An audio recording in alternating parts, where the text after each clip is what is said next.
یہ کس نے شوق پیدا کیا ہمارے بچوں کے اندر روز شادیوں پہ جانے کا، تیار ہو کے جانے کا؟ کس نے شوق پیدا کیا؟ بڑوں نے۔ نہ مانے بزرگ، بڑوں نے شوق پیدا کیا۔ ہم نے ابلاغ اس طرح کا کیا، او کدی کدی موقع آنا ہوں ہے ان اتھے بھی نہ جائیے، ورنہ ہمارے بچوں میں شوق کبھی نہ آتا۔ ہم نے ابلاغ کیا ہے، ہم نے توجہ دلائی ہے۔ بچے چھٹیاں کر رہے ہیں، یہ ہم پریشان ہیں ان دنوں میں، پیپر بچوں کے قریب ہیں مدرسے کے، اور چوتھے دن کو بچہ درخواست لے کے آ جاتا ہے فلانے کی شادی ہے، فلانے کی شادی ہے۔ میرے ابا جی کہا کرتے تھے، تھوڑے سے ہم بڑے ہوئے تو ابا جی شادی پہ جانا ہے تو کہتے تھے جوان منڈیاں دا کی کام میں ویاواں تے جانے دا، ہم جائیں گے نا تمہاری اماں جائے گھر رہو آرام سے۔ ہمارے پرانے بزرگ اس طرح کی تربیت کرتے تھے، کہتے تھے تمہارا مطلب کیا، اس شادی پہ تم نے کیا کرنا ہے؟ اور یہاں سارا کام ہی بچے اور بچیوں کو دے دیا گیا، بچے اور بچیوں کو، اور تیار کر کے نہیں جاتا۔ کسی خاص جگہ پہ کوئی مجبوری ہو جائے، قربت اتنی زیادہ ہو کہ رہا نہ جائے، تو کبھی نکاح پڑھانے کے لیے جاؤں نا تو بس میرے کانوں سے آواز ٹکراتی نہیں، لیکن میں سمجھ جاتا ہوں کہ کیا باتیں گونج رہی ہیں۔ اور پردہ ہی کر لو تھوڑا سا، وہ کہتے ہیں پردہ، یہ بچی کے نکاح کی مووی نہ بنی تو فلم ہی نہیں مکمل ہوگی۔ اس خوشی کے موقع پر بھی آپ یہ کہہ رہے ہیں کہ لو جی پردہ کرو اور دوپٹہ لو، تو اتنے پیسے دیے وہ بیوٹی پارلر والے کو، وہ کدھر جائیں گے؟ کون ہیں یہ لوگ سارے؟ میں اور آپ نہیں ہیں، ہم ہی تو ہیں یہ سارے۔ یہ کس پر تنقید کر کے ہم چپ کر گئے ہیں؟ ہم سارے خود ہیں، اور ہم سب مل ملا کے اس سوسائٹی کا حصہ بنتے جا رہے ہیں۔ اب تو بھائی وہ مہنگے میرج ہال کے اندر جب میرج ہال لیا جاتا ہے تو ایک سمت عورتیں، ایک سمت مرد، اور بیچ میں پردے کا بندوبست بھی نہیں کرایا جاتا، چونکہ یہ تو دکھیا نوس لوگ ہیں جو پردہ کراتے ہیں۔ وہ کہتے ہیں وہ لو اتنی تیاری کی، کپڑے دکھانے کس کو ہیں؟ تم پردہ کرا رہے ہو۔ خدا سے ڈرے، مسلمان ان ابس کاموں کے لیے نہیں ہے، تو اونچے مقاصد کے لیے آیا۔ تو دیکھنا تیری تو بڑی عظمت ہے، کنتم خیر امۃ اخرجت للناس تأمرون بالمعروف وتنہون عن المنکر۔ تجھے تو بھیجا تھا کہ تو دنیا میں خیر عام کرے گا، برائی کا ہاتھ تھامے گا۔ تو کہاں الجھ کے رہ گیا؟ اپنی تقریبات پر تھوڑی توجہ دیں۔ ایک تو یہ خوشی کی تقریبات، پھر ایک غم کی تقریبات۔ میں نے اپنے کانوں سے سنا ہے، کل 10ویں کا اعلان اکٹھا کرا دیا گیا، اور یہ ٹھیک کیا جاتا ہے، ایک ہی دن میں دونوں اصال ثواب کی تقریبات ہو جائیں۔ اس کا اصل اصال ثواب ہے۔ اصال ثواب کیا ہے؟ اصال ثواب یہ ہے کہ آپ کو دعا کرنی ہے جانے والے کے لیے، کچھ قرآن مجید پڑھ کے، کچھ اذکار پڑھ کے، کچھ وظائف پڑھ کے اس کی روح کو ایصال کرنا ہے، اتنا مقصود ہے۔ بڑی غور سے، مجھے تھوڑا ٹائم دیں گے آپ 2-3 منٹ کا صرف، اور میری بات پہ نا خاص توجہ کریں، خاص بات کرنا چاہتا ہوں۔ اگر اس میں کھانا پکانا ہے نا تو آپ نے کھانا اس لیے پکانا ہے کہ غریب کو، مسکین کو کھانا کھلائیں گے، اور جو ثواب اس کا ملے گا وہ بھی جانے والے کی روح کو ملے گا۔ لیکن اگر آپ اس میں دعوت پکا لیں، دعوت رشتہ داروں کی، یاروں کی، وہ تو بھائی دعوت ہے۔ ایک ہے کہ آپ نے کوئی ایسا کام کیا جس سے جانے والے کی روح کو، ہوٹل میں بیٹھ کے کھانا کھایا 4 بندوں نے، موج کی، مرضی کا انہوں نے گوشت اڑایا، تو وہ کہیں اس کا ثواب جائے گا؟ یہ جو دعوت کا لفظ ہے نا، کہ دعوت کی، امیر لوگ سارے اکٹھے کیے، رشتہ دار، دوست احباب، سیاسی سب آ گئے۔ اب آپ نے وہ دعوت کی اور نام آپ نے ختم شریف کا دے دیا۔ آپ تھوڑی گہرائی سے سوچیں کہ یہ ختم بنتا ہے؟ ویسے ذہن قبول کرتا ہے کہ یہ ختم شریف ہے؟ اب میں کہہ لوں، اب میں یہ بات کر لوں کہ ہمارے ہاں کچھ ولیمہ نما چہلم بھی ہوتے ہیں، ولیمہ نما چہلم۔ وہ ٹائٹل چہلم کا ہے اور اندر جا کے دیکھو تو ماحول سارا ولیمے کا ہے، تو یہ اصال ثواب ہے؟ آپ بتائیں ذمہ داری سے کہ یہ اصال ثواب ہے؟ آپ غرباء کی دعوت پکائیں گے، غریبوں مسکینوں کی، ان کی دعوتیں اعلیٰ حضرت بریلوی رحمۃ اللہ نے لکھا ہے جائز نہیں ہے دعوت کرنا اس طرح۔ ہاں آئے ہوں کھانا کھا جائیں، فی نفس سے ہی رشتہ داروں کو کھانا کھلانا، دعوت کھلانا ثواب ہے، لیکن ختم کو، چہلم کو، 10ویں کو دعوت بنا لینا یہ درست؟ ویسے ان کو دیں آپ، ثواب ہے۔ لیکن ہمارے ہاں تو مطلب عجیب سا ایک ماحول ختم شریف، یعنی کل 10ویں کا اکٹھا اعلان ہو گیا، میں موجود تھا تو کہنے لگے ویکھو ہونے پیسے لگے جے بچان. خدا کے بندو یوں تو نہ کرو. ایک ان کا والد چلا گیا، والدہ چلی گئی، کوئی عزیز چلا گیا، اور دوسرا یہ کہ آپ یہ بتائیں گھر سے روٹی نہیں ملتی، صرف ختم کی ملتی ہے. اتنی چھوٹی سوچ کون پیدا کرتا ہے؟ یہ تو ماحول میں ہی ایسی باتیں نہیں ہونی چاہیے. میں آپ کو کہہ رہا ہوں، میں مولوی صاحب ہو کے، مسجد کا خطیب ہو کے، حالانکہ چیلم پہ ڈیوٹی مولوی صاحب کی ہے، ان کو تو موقع ملنا ہے 10ویں کا بھی، چیلم کا بھی، کل کا بھی، لیکن مولوی کا بھی تو کول ہونا ہے نا.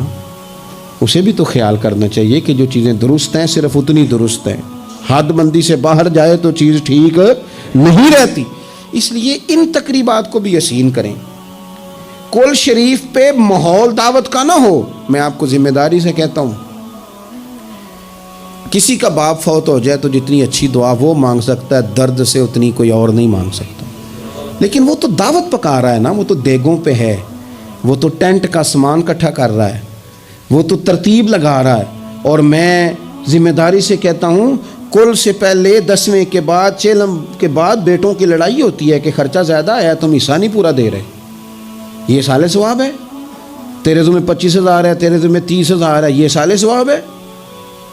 یہ غلط چیز ہے، کیونکہ آپ ایک ماحول ہے دعوت کا، ایک ماحول ہے دعا کا. ان دونوں میں فرق ہے. جہاں دعا کا ماحول ہوگا نا، وہاں نہیں یہ ٹینٹوں کا چکر، روٹیوں کا چکر، یہ آنے جانے والوں کا چکر، میرج حال، وہاں نہیں. وہاں تو لوگ قرآن شریف پڑھیں گے، وہاں تو گھر والے بھی بیٹھ کے تسلی سے تسبیح کریں گے، اور پھر تسلی سے آنسوؤں سمیت رب کی بارگاہ میں دعا کریں گے. دعوت اور دعا کا ماحول ہی الگ الگ ہے. اس لیے جو ہماری تقریبات اصال ثواب کی ہیں. اور پھر میں آپ سے عرض کروں، امیر بڑے بڑے چیلم کرتے ہیں، غریبوں کو مشکل میں ڈال دیتے ہیں. مشکل دعوتیں نہ بنائیں. کل 10ویں چیلم کو دعوتیں، یعنی مل بیٹھو، کپڑے نئے نکالو، پوری تیاری کرو، اور جناب وہاں جاؤ اور جا کے کھانا کھاؤ اچھا سا، خوبصورت سا، اور ساری توجہ ہی کھانے پہ. چونکہ وہ اس کو پتہ ہے کہ جس طرح شادی میں کھانا کم پڑ گیا تو عزت نہیں ہوگی، اس طرح اگر چیلم پہ کم پڑ گیا تو پھر بھی رسوائی ہوگی. تو جب کھانے پہ لگ جائیں گے تو دعا تو رہ گئی، جانے والے کا فائدہ نہ ہو سکا. دو ایک باتیں مزید اسی عنوان پر. اللہ تعالیٰ نے قرآن مجید میں یہ فرمایا کہ کل بفضل اللہ و برحمتہ فبذالک فلیفرحوا. اے محبوب علیہ السلام، آپ اپنے غلاموں سے فرما دیں کہ جب اللہ کا فضل اور اس کی رحمت ملے تو پھر خوشی منایا کریں، اظہار مسرت کریں. امام فخر الدین رازی رحمۃ اللہ علیہ نے یہاں ایک بات لکھی ہے جو بڑی خوبصورت ہے اور بڑی سمجھنے والی ہے. امام رازی رحمۃ اللہ علیہ فرماتے ہیں کہ یہ خوشی اس لیے نہیں منانی کہ انعام ملا ہے، خوشی اس لیے منانی ہے کہ رب کی طرف سے ملا ہے. خوشی اس لیے منانی ہے کہ محبوب نے دیا ہے. تو جب محبوب دے نا، وہ چند دن پہلے بڑا لطف آیا، بس ایک بات ہے بھولتی نہیں، سے ثبوت نہ منگو میتھوں، نظر کرم کا دھوئی. اے میں جانا یا دل پر جانے، غیر نہ جانے کوئی. یہ اس لیے خوشی منانی ہے کہ نظر کرم ہوئی ہے، اللہ نے نوازا ہے. تو اب جب اس لیے خوشی منانی ہے کہ اللہ نے دیا ہے، تو پھر خوشی بھی وہی منانی ہے جس سے اللہ راضی ہو. اسی انداز میں رہنا ہے جس میں رب رسول راضی ہوں. تقریبات میں 2-3 چیزوں کا خاص خیال. ایک تو خرچ حد سے زیادہ نہیں ہونا چاہیے، اعتدال کے ساتھ خرچ کریں، فضول خرچی سے بچیں. ہمیں ایک قرضہ وہ ہے جو انسان مجبور ہو کے لیتا ہے. کوئی مجبوری آ گئی، کوئی تنگ دستی آ گئی، کوئی نقصان ہو گیا، ایسے مقروض کے ساتھ تو نبی پاک صلی اللہ تعالیٰ علیہ وسلم نے نا اظہار ہمدردی فرمایا. ایسے مقروض کو مہلت دینے کا کہا ہے جو مجبور ہو کے قرض لیتا ہے. حضور صلی اللہ علیہ وسلم نے فرمایا اگر تم نے کسی شخص سے قرض لینا ہے اور وہ تنگ دست ہے تو تم اسے مہلت دو. تم جتنے دنوں کی اسے مہلت دو گے نا، اور جتنے پیسے تم نے لینے ہوں گے اتنے ہی پیسے روز اللہ تمہیں صدقہ کرنے کا ثواب عطا فرمائے گا. اظہار ہمدردی کیا. اور کریم ہے نا محبوب، لاجپال ہے نا محبوب، عطائیں کرنے والے ہیں نا محبوب. کون دیتا ہے دینے کو منہ چاہیے، دینے والا ہے سچا ہمارا نبی. اور مانگیں گے مانگے جائیں گے، منہ مانگی پائیں گے. سرکار میں نہ اللہ ہے نہ حاجت اگر کی ہے. حضور فرماتے ہیں ابن ماجہ میں محبوب کریم علیہ السلام کا فرمان موجود ہے، محبوب فرماتے ہیں میں مومنوں کی جانوں سے بھی زیادہ قریب ہوں، اگر میرا کوئی مسلمان مومن میرا امتی فوت ہو جائے اور اس کے ذمہ قرض ہو تو مجھ سے آ کے لے لینا، میں اپنے امتی کا قرض ادا کر دوں گا۔ اور حضور سید عالم صلی اللہ تعالیٰ علیہ وسلم، میں پھر کہہ رہا ہوں، اس میں کئی روایات آپ کے سامنے رکھ سکتا ہوں۔ حضرت ابو امامہ رضی اللہ تعالیٰ عنہ انصاری صحابی ہیں، فرماتے ہیں میں بڑا پریشان تھا اور مسجد میں بیٹھا تھا۔ قرض بہت بڑی اذیت ہے، مقروض قیدی ہے، صحت ہونے کے باوجود بیمار ہے، گھر ہونے کے باوجود بے گھر ہے، ساری آسانیاں ہونے کے باوجود تکلیف میں ہے چونکہ مقروض ہے، ہر وقت کی اذیت ہے، ہر وقت کی ٹینشن ہے۔ حضرت ابو امامہ رضی اللہ عنہ فرماتے ہیں میں مسجد میں بیٹھا تھا، قربان جائیں نبی کریم علیہ السلام تشریف لائے اور محبوب کے میٹھے اور مد بھرے جملے، کک سواد نہیں مشری اندر اسی کھنڈاں وی چک ڈٹھیاں، انہاں ساریاں شیواں نالوں گلاں سجن دیاں مٹھیاں۔ محبوب نے فرمایا ابو امامہ کیا بات ہے یار، یہ وقت نہیں مسجد آنے کا، اور اس وقت کے اندر میں تمہیں مسجد میں دیکھ رہا ہوں، اس وقت کیوں بیٹھے ہو؟ عرض کرنے لگے حضور مجھے قرض نے پریشان کر دیا، آزمائش میں آ گیا ہوں، حضور کیا کروں؟ تو نبی کریم نے فرمایا میں تمہیں دعا سکھاتا ہوں نا۔ حضور نے دعا سکھائی، کہاں پڑھو اللہم انی اعوذ بک من الہم والحزن واعوذ بک من العجز والکسل واعوذ بک من الجبن والبخل واعوذ بک من غلبۃ الدین وقہر الرجال۔ فرمائے اس دعا کو پڑھا کرو اللہ خیر کر دے گا۔ حضرت ابو امامہ فرماتے ہیں لوگو میں نے یہ دعا پڑھی، میرے نصیب دیکھو، پڑھی میں نے پر سیکھی میں نے ڈائریکٹ حضور سے ہے۔ میں نے یہ دعا پڑھی، اللہ نے میرے قرضے بھی دور کر دیے اور میرے غم بھی سارے دور کر دیے۔ ہمارے تو وظیفے میں اعلیٰ حضرت نے اس دعا کو شامل کر دیا، فرمایا اسے پڑھو، صبح بھی پڑھو شام بھی پڑھو، غم بھی دور ہوں گے قرضے بھی دور ہوں گے۔ اور یہ روایت سنن ابو داؤد شریف میں موجود ہے۔ عزیز بھائی نبی پاک اظہار ہمدردی کرتے، لیکن جو بندہ جان بوجھ کے قرضہ لے، جان بوجھ کے قرضہ لینے سے مراد کیا ہے؟ شہرت کے لیے، دکھاوے کے لیے، زیادہ خرچے کرنے کے لیے، مہنگی شادی کرنے کے لیے جو بندہ قرضہ لے، اس کے بارے میں پتہ ہے رسول کریم صلی اللہ تعالیٰ علیہ وسلم نے کیا فرمایا؟ محبوب فرمانے لگے، یہ المستدرک میں موجود ہے، ذرا لفظ دیکھیے گا حدیث کے۔ حضور فرمانے لگے میں کفر اور قرض سے اللہ کی پناہ مانگتا ہوں۔ میں کہہ چکا ہوں کہ شارحین حدیث نے لکھا یہ وہ والا قرض ہے جو بندے نے شہرت کے لیے لیا، خرچے بڑھانے کے لیے لیا، مہنگی شادی کرنے کے لیے، دکھاوے کے لیے کام کرنے کو لیا، مجبور نہیں تھا، جان بوجھ کے لیا۔ حضور فرمانے لگے میں کفر اور قرض سے اللہ کی پناہ مانگتا ہوں۔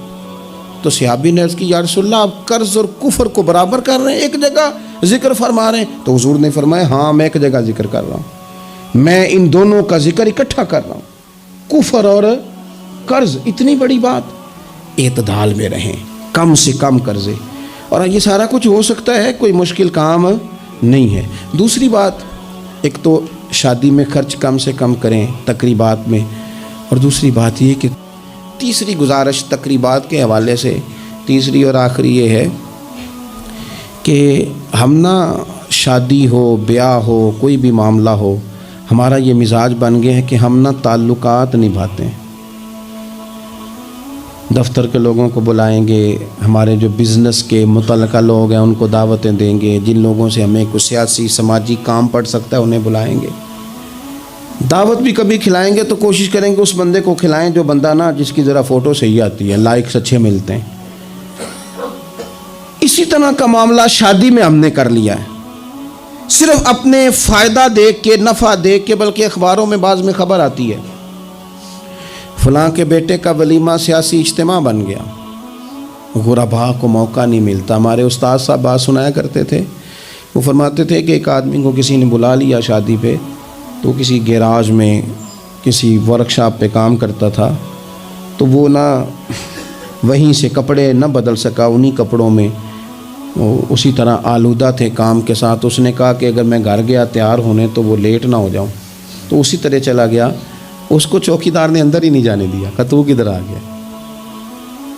اس نے بڑی کہا بھی مجھے بلایا ہے، میرا تعلق ہے۔ اس نے کہا نہیں تجھے کیسے بلا لیا؟ کیونکہ اسے پتہ تھا نا ان لوگوں کا تو اسٹیٹس ہی اور ہے، غریب آدمی ان کی دعوت میں۔